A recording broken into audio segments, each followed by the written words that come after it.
Okay. యేసు నామమున అందరికీ వందనాలు.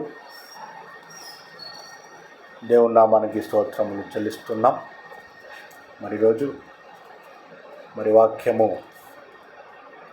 ప్రేమ గురించి కొన్ని మాటలు మనము చూద్దాం. ప్రేమ, ఆత్మ ఫలాలు,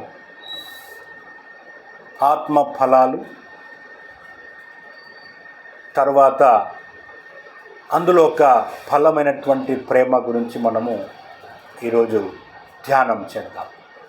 హల్లెలూయా. దేవుని నామానికి స్తోత్రము కలుగును గాక. గలతీయులకు రాసిన పత్రిక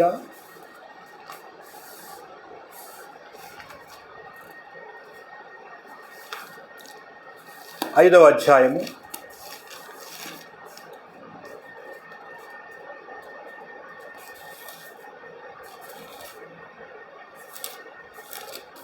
22 చదవండి. గలతీయులకు రాసిన పత్రిక 5వ అధ్యాయము 22వ వచనము నుండి చదువుదాం. హల్లెలూయా. హల్లెలూయా. అయితే ఆత్మఫలమేమనగా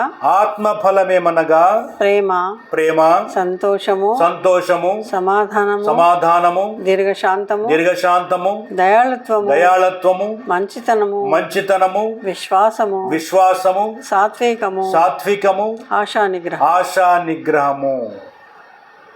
హల్లెలూయా. చూడండి, ఆత్మ ఫలాలు 9 ఉన్నాయి. ఆత్మ ఫలాలు 9. ఈ ఆత్మ ఫలాల్లో మనము ఎదగాల. ఈ ఆత్మ ఫలాల్లో ఎదిగితేనే మనము వరాల్లో ఎదుగుతాము, అద్భుతాలు చేయగలుగుతాము, అందరినీ ప్రేమించగలుగుతాము. ఆత్మ ఫలాలు లేకపోతే అపవాది మనల్ని ఆడుకుంటూ ఉంటాడు.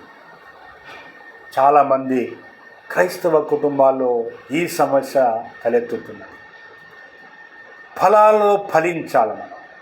మెయిన్ ఆత్మ ఫలము.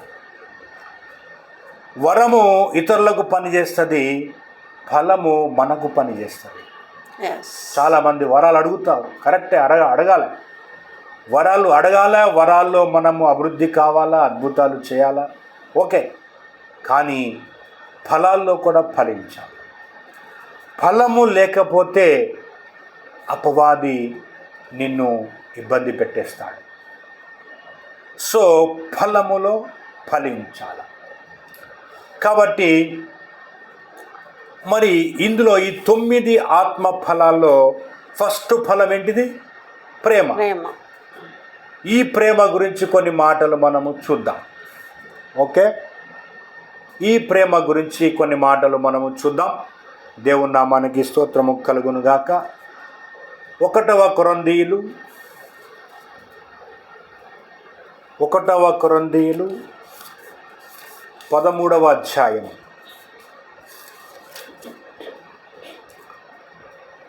'పౌలు గారు ఇక్కడ చాలా చక్కగా రాసిండు. ఈ అధ్యాయం మనము చూద్దాం.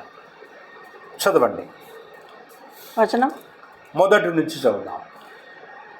13వ అధ్యాయం మొదటి నుంచి చదువు. మనుషుల భాషలతోనూ దేవదూతల భాషలతోనూ నేను మాట్లాడినను ప్రేమలేని వాడనైతే మోగెడు కంచుకు గణగణలాడు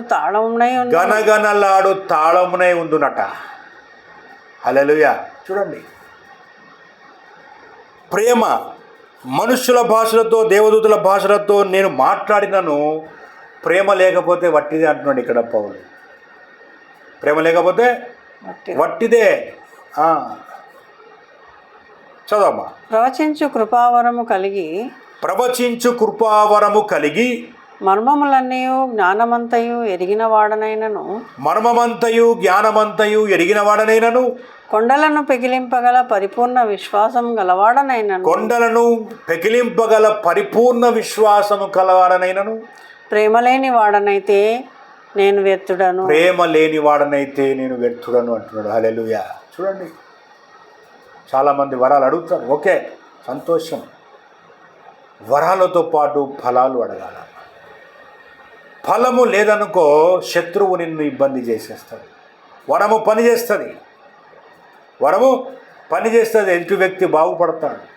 కానీ నీలో ఫలము లేదనుకో, ప్రేమ లేదనుకో, ఆ శత్రువు నిన్ను దాడి చేస్తాడు. అందుకే చాలామంది సేవలో ఇబ్బంది పడుతూ ఉంటారు. చాలామంది క్రైస్తవ బిడ్డలలో చాలామంది కుటుంబాల్లో సమస్యలు ఎందుకుంటాయి అంటే ఫలాల్లో ఫలించకపోవడం వలననే సమస్యలు ఉన్నాయి. కాబట్టి ఈ ఫలాల్లో మనము ఫలించాలి. ఇక్కడ పౌలు, అపోస్తలుడైనటువంటి పౌలు మరి రాస్తున్నటువంటి మాటలు, తాను చెప్తున్నటువంటి మాటలు, నాకు ఎంత వరాలున్నా, ఎంత ఇది ఉన్నా కూడా, ఎంత శక్తి నాలో ఉన్నా, నాలో ప్రేమ లేదనుకో వట్టిదే అంటున్నాడు. హల్లెలూయా. కాబట్టి ఈ ప్రేమ అనేటువంటి ఆత్మ ఫలములో మనము ఫలించాలి. ప్రేమ అనేటువంటి ఆత్మ ఫలములో మనం ఫలించాలి. చూడండి, 2 అక్షరాల ప్రేమే ఇది. ప్రేమ అంటే 2 అక్షరాలు ఉన్నాయా లేవా? కానీ ఈ ప్రేమలో ఫలించాలంటే 17 గుణాలు నీలో ఉండాలి. ఎన్ని? 17 గుణాలు నీలో ఉండాల. అప్పుడు ఈ ప్రేమ అనేటువంటి ఆత్మ ఫలములో నువ్వు ఫలించినట్టు లెక్క. చూద్దాం, చదవమ్మా. బీదల పోషణ కొరకు నా ఆస్తి అంతయు ఇచ్చినను. బీదల పోషణ కొరకు నా ఆస్తి అంతయు ఇచ్చినను. కాల్చబడుటకు నా శరీరమును అప్పగించినను. కాల్చబడుటకు నా శరీరం అప్పగించినను. ప్రేమ లేని వాడనైతే నాకు ప్రయోజనమేమీ లేదంటున్నాడు ఇక్కడ. హల్లెలూయా. చూడండి, పౌల్లో ఎన్ని వరాలు ఉన్నాయి, ఎన్ని అద్భుతాలు చేసాడు పౌలు.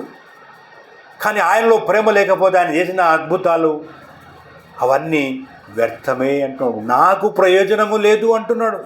హల్లెలూయా. కాబట్టి మరి మనము మన ఆత్మను కూడా మనం కాపాడుకోవాలా వద్దా? ఇతరులను కాపాడాలి, కరెక్టే. కానీ మొదలు మనము కూడా మనం కాపాడుకోవాలి కదా. సో అందుకే ఈ ప్రేమలో మనము ఎదగాల.